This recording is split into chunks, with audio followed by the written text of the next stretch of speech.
In the small town of Arita lives one of the only gaijins for many miles. He's Wisconsin's favorite son, but around these parts, he's the man you would have called if you needed to move something. A man who joined the Navy, started a company, and went to Afghanistan to serve his community and country. The Sconnie Sailor.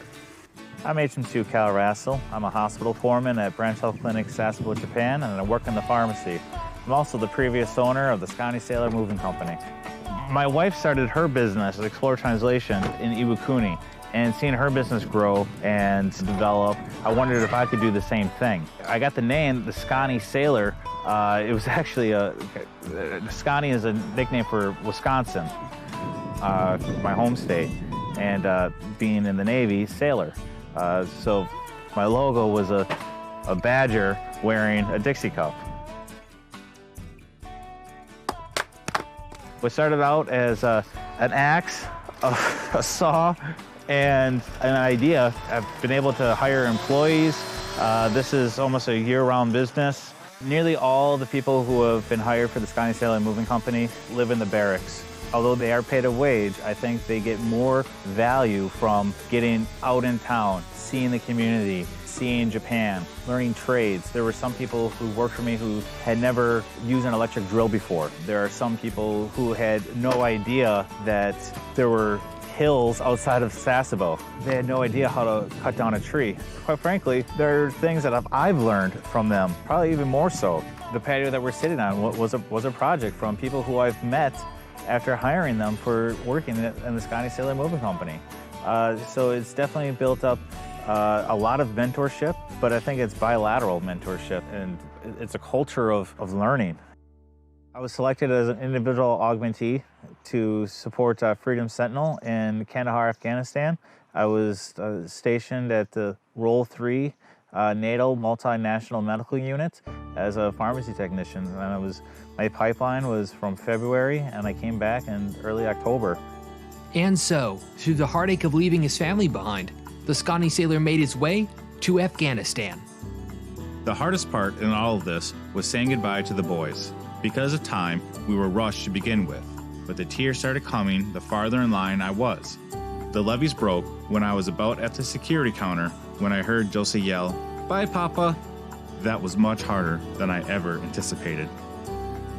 Service in the Middle East, amid all the daily struggles, can leave one considering their purpose. Amid such struggles, the Sconnie Sailor lent his fellows his perspective. To me, it felt like a river runs through it, and I wrote the following in a group chat.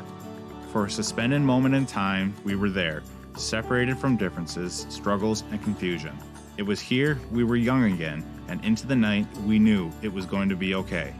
Possibly the best compliment I received in a long time came from HM2 Jed Rodriguez, who asked if I had plagiarized that from a book. Of course I didn't, and I think that was his way of acknowledging. The Sconnie Sailor's time in the Middle East had come to an end, and so he parted ways with his new family in whiskey rotation. For the past 3 or 4 nights, a group of us have congregated around our little picnic table. What we choose to talk about is as endless as it is deep, and I love it. Ryder is, to me, the best storyteller of the whole lot. He's either got a very interesting life or a heck of a knack of describing some boring stuff. Either way, I'm constantly left captivated with what he shares. Terrell and Veach are excellent supporting characters and parry off one another.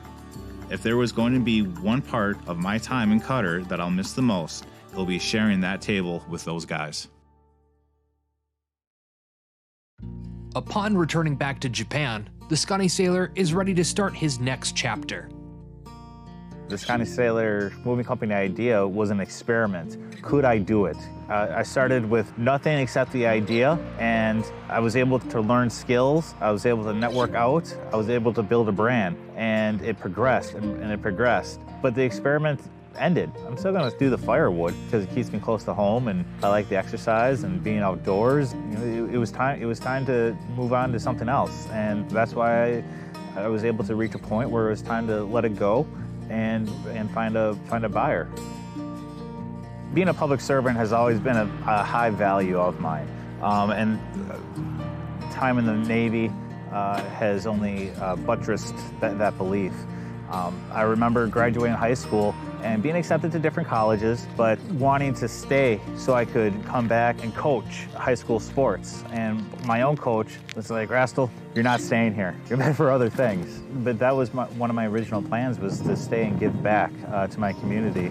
And this has become my community. And if I'm able to give back, then I want to do it, because to me it just feels right. I'm not just a temporary passenger. I live here.